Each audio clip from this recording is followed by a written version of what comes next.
Dear students, पिछले lecture में मैंने आप लोगों से auditing, book keeping and accountancy के बारे में डिस्कशन किया था। क्या मीनिंग होता है इनका, आपस में इनका क्या रिलेशनशिप है, और ऑडिटिंग का अर्थ और उसकी परिभाषा डिस्कस की थी, जिसमें आपने देखा था कि ऑडिटिंग मीन्स अंकेक्षण किसी संस्था की लेखा पुस्तकों की जांच होती है जो प्रमाणकों व अन्य सूचनाओं के आधार पर एक स्वतंत्र व्यक्ति द्वारा की जाती है, और इसका उद्देश्य यह रिपोर्ट देना होता है कि एक निश्चित तिथि को बनाया गया लाभ हानि खाता सही लाभ या हानि को तथा एक निश्चित तिथि को बनाया गया उसका चिट्ठा सही आर्थिक स्थिति का चित्रण करता है या नहीं करता है। एक डिस्कशन चलता है कि लेखाकर्म जो है वो अनिवार्य है, लेकिन ऑडिट जो है वो विलासिता की वस्तु है। ये दोनों टर्म इकोनॉमिक्स से लिए गए हैं, अर्थशास्त्र से लिए गए हैं। अर्थशास्त्र में अनिवार्यता का मतलब उन चीज़ों से होता है जो जीवित रहने के लिए, कार्यक्षमता बनाए रखने के लिए और सामाजिक सम्मान व प्रतिष्ठा प्राप्त करने के लिए अनिवार्य होती है। और विलासिता से अर्थशास्त्र में नियम उन वस्तुओं से लिया जाता है जिनसे व्यक्ति की कार्यक्षमता में कोई वृद्धि नहीं होती है, और अगर उसका उपभोग न किया जाए तो कार्यक्षमता में कोई कमी भी नहीं होगी। तो दो टर्म हैं यहाँ पर, नेसेसिटी और लग्जरी। इसके बारे में आज हम आप लोगों से डिस्कस करना चाहेंगे। तो लेखाकर्म को अगर अनिवार्यता के रूप में देखें, ये कुछ हद तक सही भी है कि लेखाकर्म अनिवार्य है व्यावसायिक संस्थाओं के लिए। तो लेखाकर्म अगर अनिवार्य है तो क्यों इसकी अनिवार्यता है, किन परिस्थितियों में इसको आप अनिवार्य कहेंगे, उसके लिए स्क्रीन पे आप देख रहे हैं। पहला पॉइंट मैं ले रहा हूँ अनिवार्यता के रूप में। पहला, व्यवसाय को जीवित रखने के लिए, किसी भी व्यवसाय को जीवित रखने के लिए खातों को मेंटेन करना, लेखाकर्म को अपनाना ज़रूरी है। क्योंकि अगर आप अपने खातों को मेंटेन नहीं करते हैं तो हो सकता है कि आप कंपटीशन में अपनी वस्तु को कॉस्ट से भी कम पर बेचते रहें, और अंत में जब आपका दिवाला निकल जाए तो पता चले कि हम तो कॉस्ट से कम पर माल बेच रहे थे। इसी तरह से कई व्यावसायिक संस्थाओं में कई विभाग होते हैं, कुछ प्रॉफिटेबल भी होंगे, कुछ नॉन प्रॉफिटेबल भी होंगे।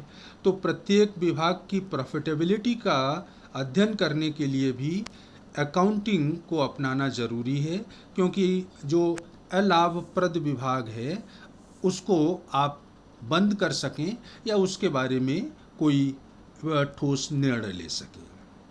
अगर व्यवसायी माल उधार बेचता है तो लेखाकर्म के अभाव में उसके लिए देनदारों के नाम याद रखना संभव नहीं होगा, और देनदार अगर ईमानदार नहीं हुए तो व्यवसाय का पैसा डूब जाएगा।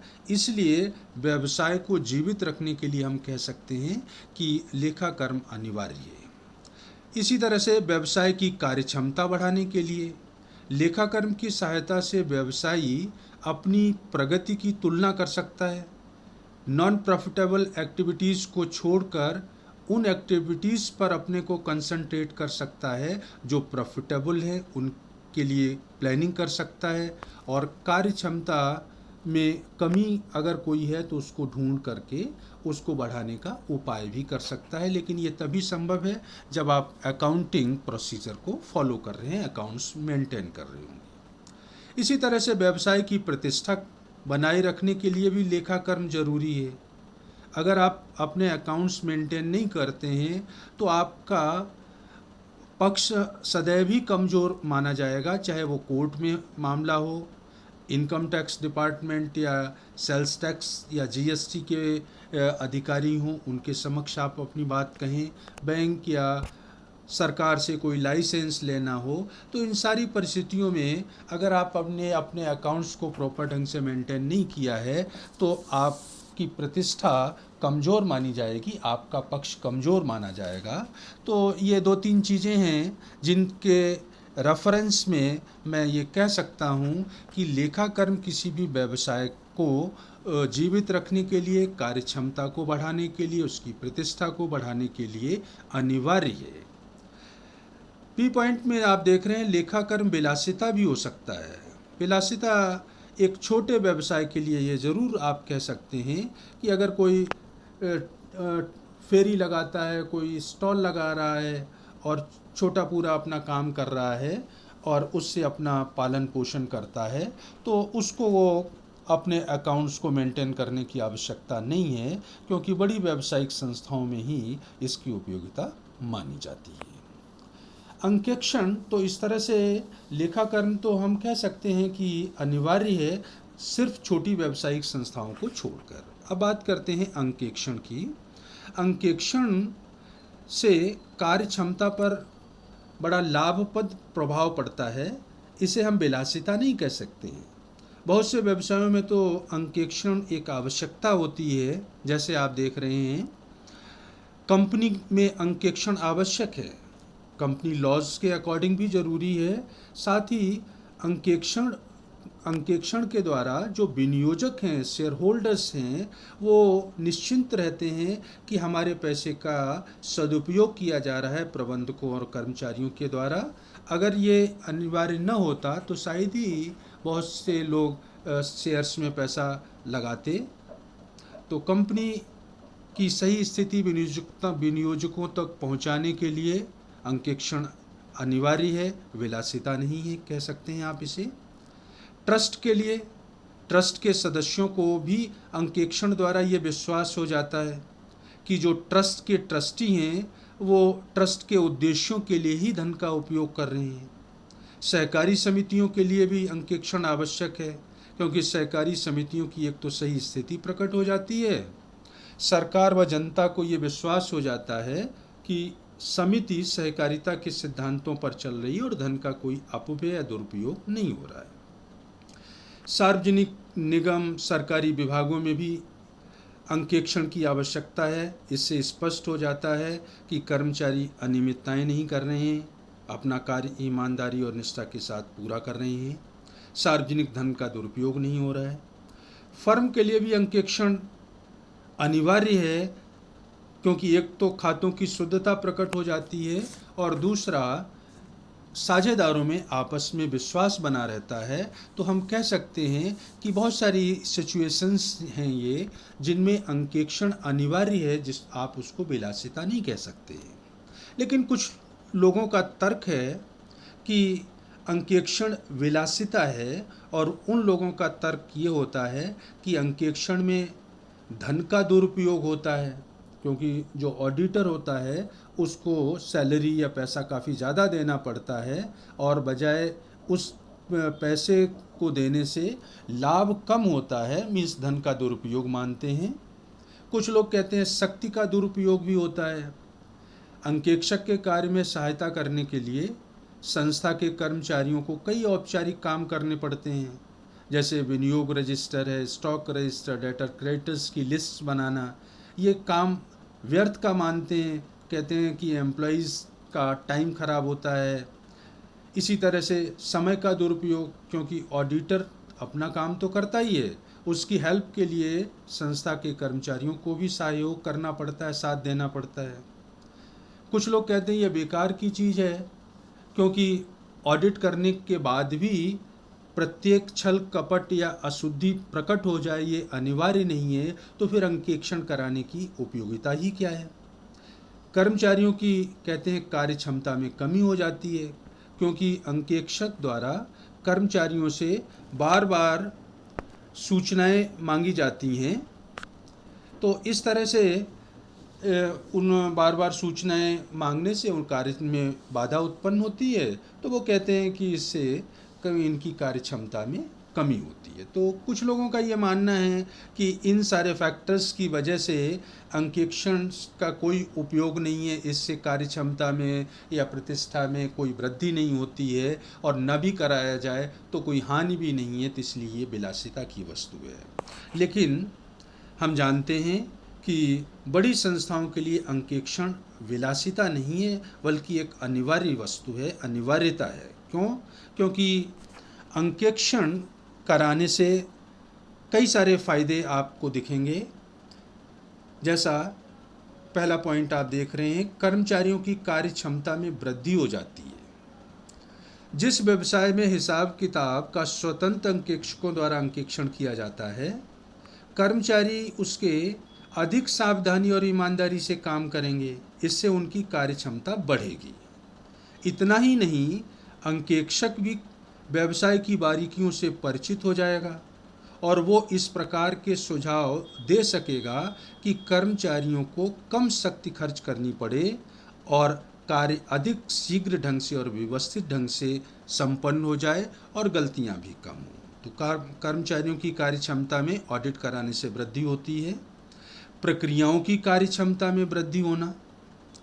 प्रत्येक व्यावसायिक संस्था में आर्थिक व्यवहार निश्चित प्रोसीजर्स, प्रक्रियाओं के अनुसार होते हैं। अंकेक्षक उनकी कमजोरियों को प्रकट करता है और उन्हें दूर करने तथा कार्य क्षमता बढ़ाने के संबंध में महत्वपूर्ण सुझाव दे सकता है।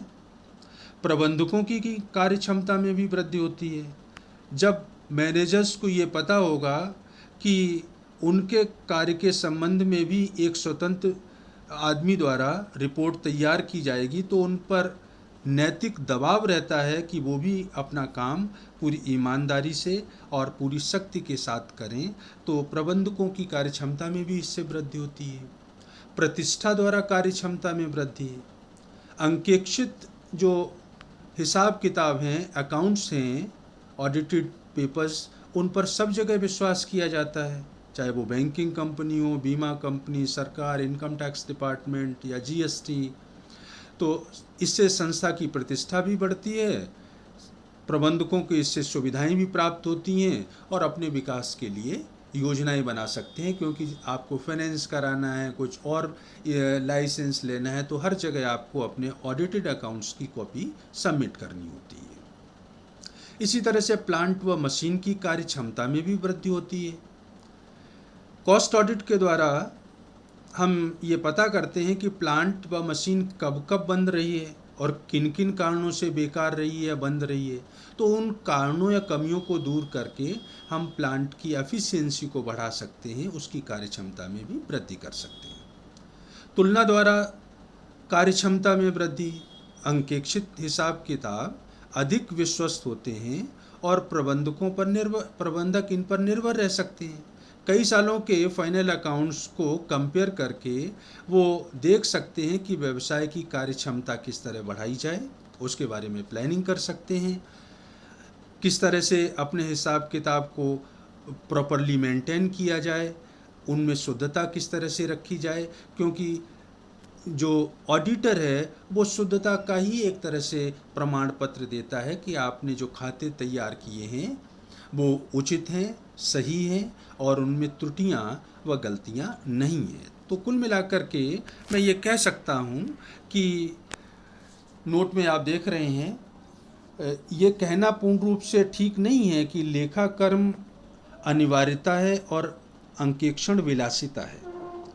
लेखाकर्म प्रायः अनिवार्य ही होता है, लेकिन छोटी व्यापारिक संस्थाओं या व्यक्तियों के लिए यह विलासिता की वस्तु हो सकती है।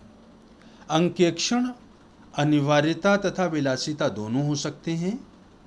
छोटी संस्थाओं के लिए इसे विलासिता कहा जा सकता है, क्योंकि इन संस्थाओं में मालिक स्वयं या एक दो कर्मचारियों की सहायता से कार्य करता है या करवाता है। छोटी फर्में जहां साझेदारों का काम आपस में बटा हुआ है, एक दूसरे पर विश्वास भी बहुत है, तो वहाँ हो सकता है कि ऑडिट की ज़रूरत न पड़े। वहाँ आप कह सकते हैं कि अंकेक्षण विलासिता है। लेकिन व्यापक रूप में मैं अगर कहूँ तो जो पॉइंट्स ऊपर मैंने आपसे डिस्कस किए हैं, अंकेक्षण के जो फायदे हैं, उनके आधार पर जैसे कर्मचारियों की कार्य क्षमता में वृद्धि होगी, प्रक्रियाओं की क्षमता में वृद्धि होगी, प्रबंधकों पर नैतिक दबाव रहेगा, आपके अकाउंट्स की ऑडिट होने से प्रतिष्ठा बढ़ती है, प्लांट मशीनरी की कार्य क्षमता में आप वृद्धि कर सकते हैं, तुलना के द्वारा आप नई प्लानिंग कर सकते हैं कि किस तरह से हम अपने व्यवसाय की एफिशिएंसी को बढ़ाएं। तो इन सब कारणों को देखते हुए मैं ये कह सकता हूँ कि ऑडिटिंग में इन्वेस्टमेंट एक लाभदायक विनियोग माना जाता है और ये एक तरह से अनिवार्य ही है, छोटी संस्थाओं को छोड़ करके बाकी सभी के लिए लाभप्रद है। तो आज का पॉइंट ऑफ डिस्कशन यही था कि अंकेक्षण विलासिता है या नहीं है, और लेखाकर्म अनिवार्य है या विलासिता है, इसके बारे में ब्रीफ में आपसे डिस्कशन किया जाए। नेक्स्ट वीडियो में मैं फिर आपसे बात करूंगा। आज के लिए इतना ही। Thank you.